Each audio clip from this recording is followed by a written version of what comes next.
না কোনো ধরনের নিরাপত্তা ঝুঁকি নাই, কোনো ধরনের নিরাপত্তা ঝুঁকি নাই। পূজা এবার নির্বিঘ্নে হবে।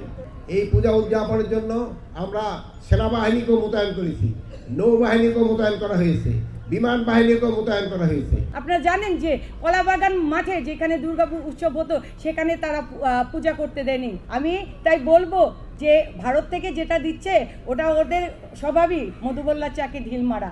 আমরা যখন মারবো তারা আবার পালানোর পথও পাবে না। হ্যাঁ, এই হিন্দুদের নিয়ে যে একটা অনেক সময় নেগেটিভ প্রচারণা অনেকে, এই জন্য কিন্তু আপনারাই কিন্তু আমাদের সাহায্য করতে পারেন। আপনারাই কারেক্ট জিনিসটা জনগণের কাছে ফুটিয়ে তুলতে পারেন। যাইটা ঘটে, আমি চাচ্ছি তো যা ঘটে সত্যিটা আপনারা প্রকাশ করেন। আমি আপনাদের অনুরোধ করব আপনারা সব সময় সত্যিটা প্রকাশ করেন।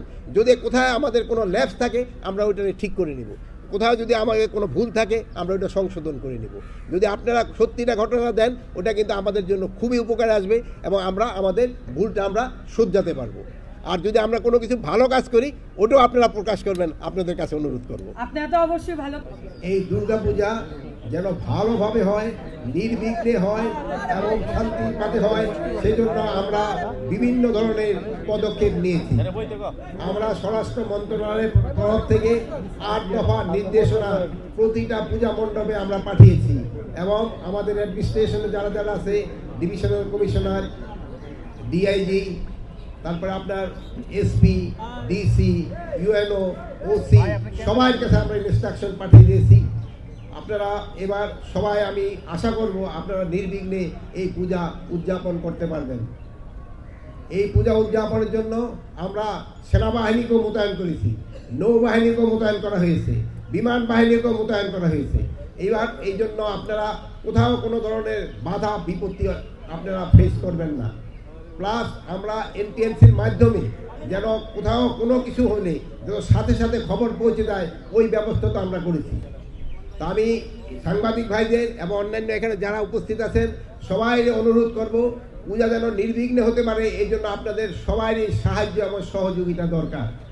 আমাদের এই পূজা কমিটির এই ভাই এবং বোনেরা তারা কিন্তু অনেক ভালো অ্যারেঞ্জমেন্ট করেছে। তারা কিন্তু নিজেরাই এখানে ভলান্টিয়ার দিয়েছে। এই ভলান্টিয়াররা কিন্তু 24 ঘন্টায় তাদের ডিউটি করবে। অনেক সময় দেখা যায় ভলান্টিয়াররা রাত 3টা থেকে হয়তো তারা আবার উধাও হয়ে যায়। এবার আমার মনে হয় কোনো ভলান্টিয়ার কোনো পূজা মণ্ডপ ছেড়ে যাবে না, তারা 24 ঘন্টাই থাকবে।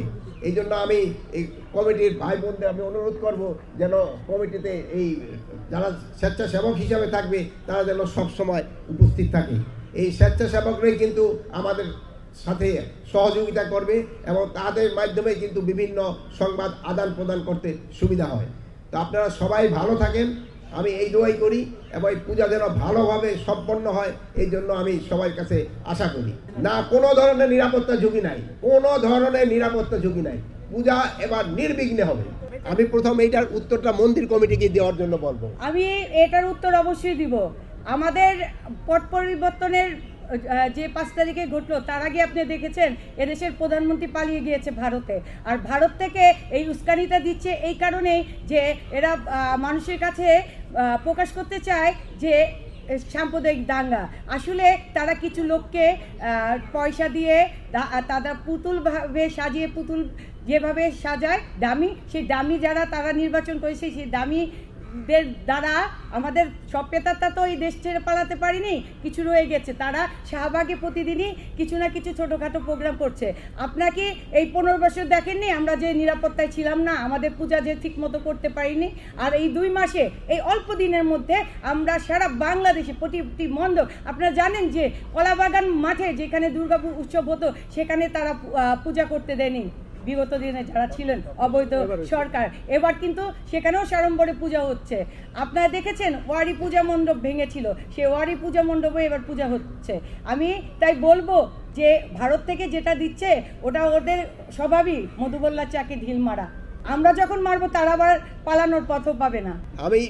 আমার তো আর এই বিষয়ে খুব একটা বেশি বলার নাই। আমার বোন অলরেডি আপনাদের বলে দিয়েছে। পার্শ্ববর্তী দেশ অনেক কিছুই বলতেছে, এটা আপনারাও জানেন। এই জন্য আমি আপনাদের অনুরোধ করব আপনারা সত্যি ঘটনাটা ফুটিয়ে তোলেন, আপনারা সত্যি ঘটনাটা সবাইকে জানান।